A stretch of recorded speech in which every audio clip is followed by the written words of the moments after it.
ഈ രാജ്യത്തിനകത്ത് നടത്തിയിരിക്കുന്ന വലിയ കൊള്ള തെളിവ് സഹിതം ഇപ്പോൾ പുറത്തു വന്നിരിക്കുന്നു.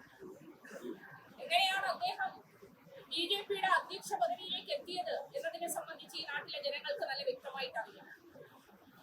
ഒരു മുതലാളി അദ്ദേഹം ഒരു നാടിനകത്ത് സ്വാധീനം ഉണ്ടാക്കുന്നതിന് വേണ്ടി പല തന്ത്രങ്ങളും പയറ്റിക്കൊണ്ട് കടന്നു വരുന്ന അനുഭവങ്ങളാണ് കഴിഞ്ഞ ഏതാനും മാസങ്ങൾക്കുള്ളിൽ കേരളം കണ്ടത്. ഈ നാട്ടിലെ ജനങ്ങൾക്കിടയിൽ തെറ്റായ വാർത്തകൾ, കള്ളപ്രചരണങ്ങൾ പ്രചരിപ്പിക്കുന്നതിന് വേണ്ടി മാധ്യമ സ്ഥാപനത്തെ ഉൾപ്പെടെ വിലയ്ക്ക് വാങ്ങിക്കൊണ്ട് മാധ്യമ സ്ഥാപനത്തിന്റെ തലപ്പത്തേക്ക് വരികയും അതോടൊപ്പം തന്നെ തുടർന്ന് രാജ്യം ഭരിക്കുന്ന പാർട്ടിയുടെ അധ്യക്ഷ പദവിയിലേക്ക് വരികയും എല്ലാം ചെയ്ത അനുഭവങ്ങൾ നമ്മൾ കണ്ടിട്ടുണ്ട്. ഈ പദവിയിലൊക്കെ ഇരിക്കുന്ന ഘട്ടത്തിൽ അദ്ദേഹത്തിന്റെ പല പ്രസ്താവനകൾ എത്രമാത്രം മനുഷ്യത്വ വിരുദ്ധമായിട്ടാണ് ഉണ്ടായിട്ടുള്ളതെന്ന് നമുക്കറിയാം. വാർത്താ സമ്മേളനങ്ങളിൽ ഉൾപ്പെടെ ചോദ്യങ്ങൾ ചോദിക്കുന്ന മാധ്യമ പ്രവർത്തകരോട് അങ്ങേയറ്റം സ്ത്രീവിരുദ്ധമായ പരാമർശങ്ങൾ നടത്തുക, ആക്രോശിക്കുക, ഗുണ്ടാ സ്റ്റൈലിൽ ഭീഷണിപ്പെടുത്തുക, ഇതൊക്കെ അദ്ദേഹത്തിന്റെ ഒരു സ്ഥിരം ശൈലിയായി മുമ്പോട്ട് പോയത് നമ്മൾ കണ്ടു.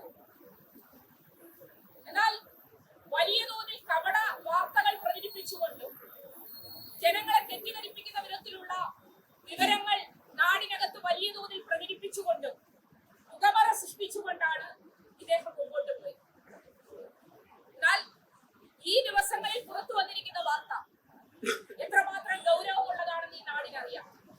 അതുകൊണ്ടാണ് DYFI എല്ലാ ജില്ലാ കേന്ദ്രങ്ങളിലും വലിയ തോതിൽ നമ്മുടെ അന്നദാതാക്കളായിട്ടുള്ള കർഷകരെ വഞ്ചിക്കുന്ന സമീപനമാണ് ശ്രീ രാജീവ് ചന്ദ്രശേഖരനും അദ്ദേഹത്തിന്റെ കുടുംബവും സ്വീകരിച്ചിട്ടുള്ളത്. ഉത്പാദകരായി കാലിൽ ചോര ഒലിച്ചൊഴുകുന്ന വിധത്തിൽ തെരുവിലൂടെ നടന്ന് ഇന്ത്യയുടെ തലസ്ഥാനത്തേക്ക് വന്ന സമര അനുഭവം നേരിട്ടറിഞ്ഞിട്ടുള്ളവരാണ് നമ്മൾ. ഇന്ത്യയിലെ കർഷക സമരം ചരിത്രത്തിനകത്ത് ഇടം പിടിച്ചതാണ്. ആ കർഷക സമരത്തിന്റെ ഭാഗമായി ജനവിരുദ്ധ കർഷക നയത്തിൽ നിന്നും മാപ്പ് പറഞ്ഞ് പിന്തിരിഞ്ഞു പോകേണ്ട സ്ഥിതി രാജ്യത്തെ പ്രധാനമന്ത്രിക്കുണ്ടായിട്ടുണ്ട്.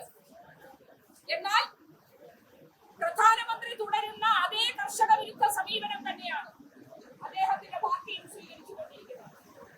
അതിന്റെ ഏറ്റവും മകുട ഉദാഹരണമാണ് രാജീവ് ചന്ദ്രശേഖരനും അദ്ദേഹത്തിന്റെ കുടുംബവും സ്വീകരിച്ചിട്ടുള്ള ഈ കൃഷിഭൂമി തട്ടിപ്പിൽ നിന്നും പുറത്തു വന്നിരിക്കുന്നത്. നമുക്കെല്ലാവർക്കും ഒരു വിശ്വാസമുണ്ട്, ഈ നാടിന്റെ പൊതു സമ്പത്തിനെ